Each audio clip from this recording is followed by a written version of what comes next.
เชื่อไม่ได้อยู่ฝั่งนั้นวะ วันนั้นจะได้จะอยู่เมือง โอ้แม่ติดตัวนี้ได้บ้างเป็นตัวกัน โอ้ปั๊มหมดวะ ทางดำเหรอวะ โอ้ขอทางดำก่อน เป็นทางดำได้ เอาท้องน้ำท้องเด็ก ทางชื่อนี่แหละ โอ้ ทางดำ ต้องซื้อทางดำแม่กับมาท้องน้ำเลยบอก ทางดำประมาณรถตอนนี้ โอ้ยใครได้ขี่รถขับไปเนาะ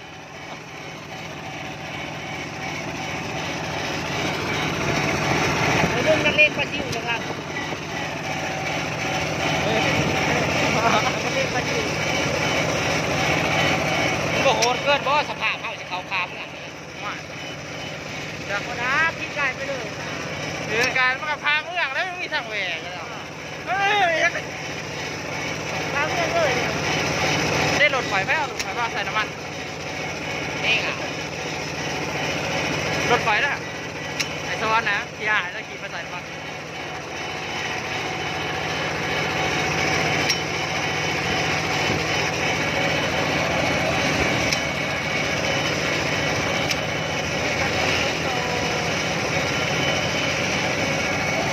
ขี่พาเมืองเลยพี่น้องเอ้ย งามดี นี่อ่ะแอบสร้างเลยฮะ เป็นของพวกเชฟโรเล็ก เซฟโรเลียกันกับอีหยังวะ งามหมดแล้ว มิซูมิซิอย่างงามครับ มาด่า มาสด้า เอาเก็บจี้เนาะพี่แพงเนาะ เอ็มจีบริแพงแต่ว่ามันแบบว่ามันเป็นแบบของทันสมัยแล้วเอ็มจีนะรู้ไหน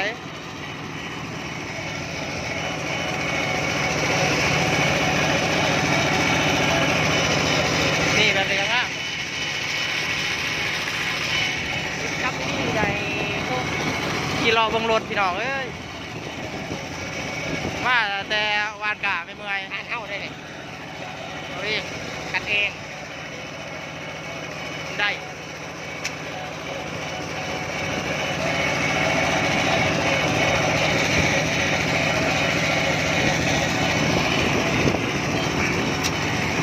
มาเบิ่งสาวปั๊มพี่น้องมาเบิ่งสาวปั๊มเด้อเบิ่งสาวปั๊ม มากเจ้าได้เนาะตอนนี้เราเขาบอกเป็นหอยส้มสามคนอยู่ในนี้เนาะตอนไปแล้วดีนาวิทย์ สาวปั๊มมึงสาวปั๊มพี่น้องเอ้ย เจ้าปั๊มพี่น้อง เฮ้ยล่ะ โตได้แล้วโตได้โตได้ โอ้ โตได้แล้ว ยเขามาได้ยำสับพี่น้องเอ้ยเขามาได้ยำซับสาว ดีขึ้นก่อน เขาถ่ายหูเขาถ่ายหู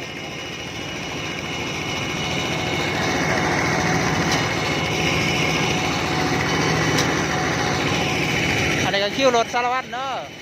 สถานีคิวรถสารวัตรเอาเพิ่นกำลังบูรณะช่วงกล้าว่าให้มันแล้วช่วงโควิดนี่เนาะ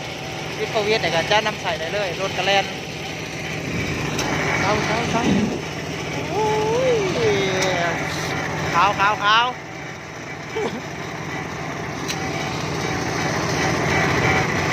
อยากไปกินเลย อยากกระซื้อฮะ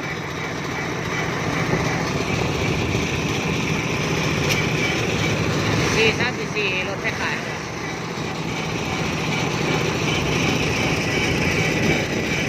ซาบิกแบน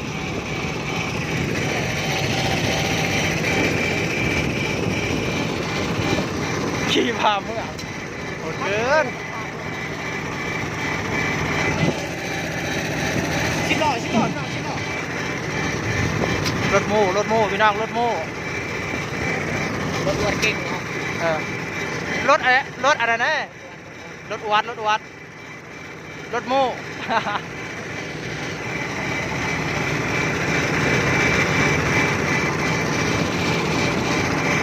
สาวอุ้ยสาวนี่มึงแม่กับลูกพี่น้องเอ้ยแม่กับลูกนี่โอ้ผลงามเลยแม่กับลูก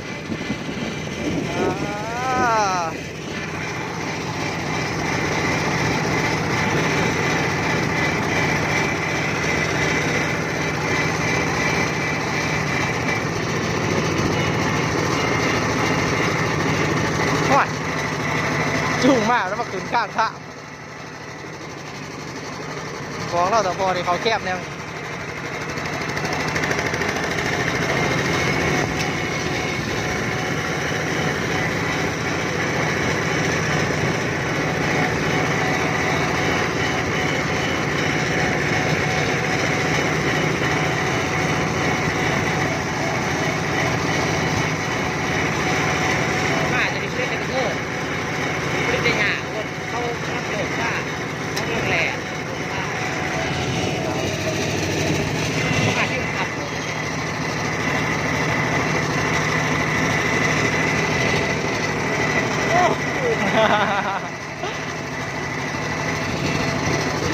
นี่แหละพี่น้องเอ้ยสารวัตร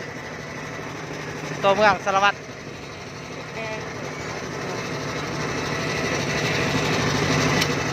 เป็นเมืองเอกอันแล้วมันเป็นเมืองเอกของแข้งสารวัตรเอา ครับนี่เดี๋ยวมาฟัง เอ้ยเอ้ยเอ้ย เฮ้ยเฮ้ย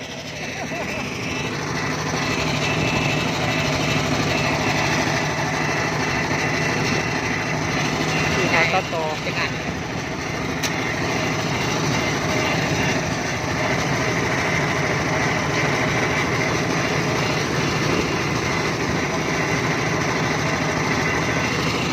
เขาเป็นเรียนเลย บอลลูนหอม เป็นวิ่งอะไรครับ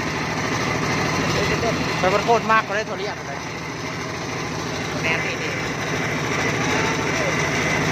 เป็นเรียบนะ หนิบดีเนาะ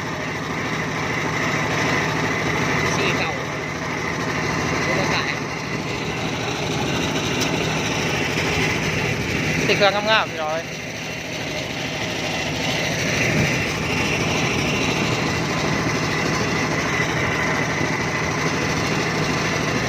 มันจะมารีวิวบ้านเมืองสารวัตรเขากับ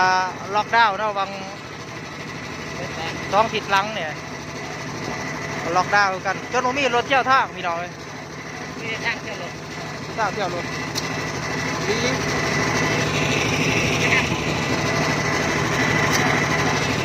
น้ำที่ลูกเรียน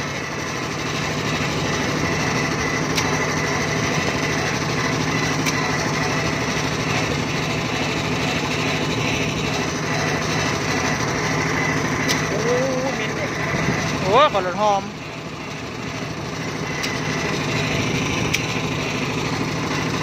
เป็นหัวสมองกูได้ก่อนทำกันกับวาซาบิโอ้ย ต้มยำพี่น้องเอ้ยโอ้ยเจ้าตำสะดอกเนาะจะกระตำสะดอก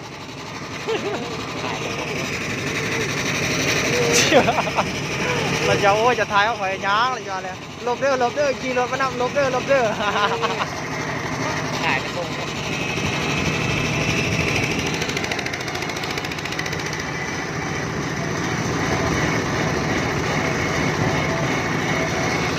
อยู่สารวัตรนี่ก็มีแต่ของสวยๆงามๆพี่น้องเอ้ยมีแต่ของสวยๆงามๆเด้ออยู่สารวัตรใครมาเที่ยวมาหลินก็อาจจะเห็นเนาะนี่นิสสัน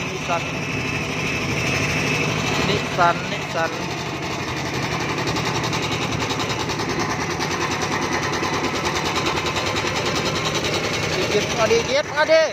มาเก็บเอ้ยตกใจเบิด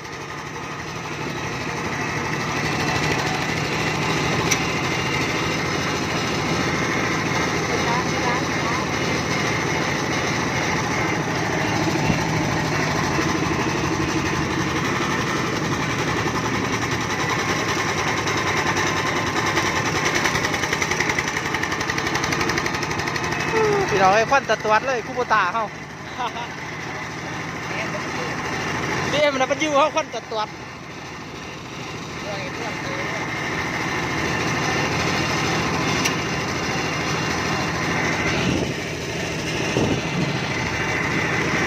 น้องแฟนจัดบวม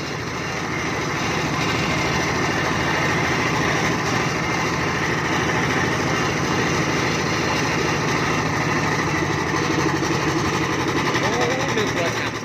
นี่สิ ปิดซิด ฮะ ปิดแล้วก็หล่น แหะป้าอยู่หันเลยเช้า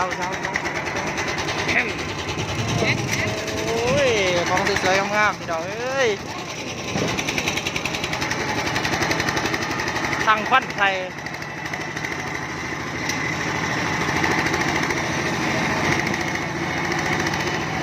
มากูพับให้ตัวนี้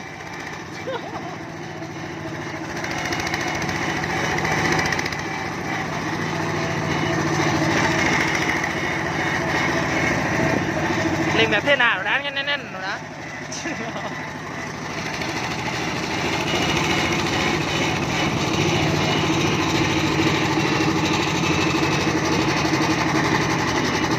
เดี๋ยวฟังเอ้ยเอ้ย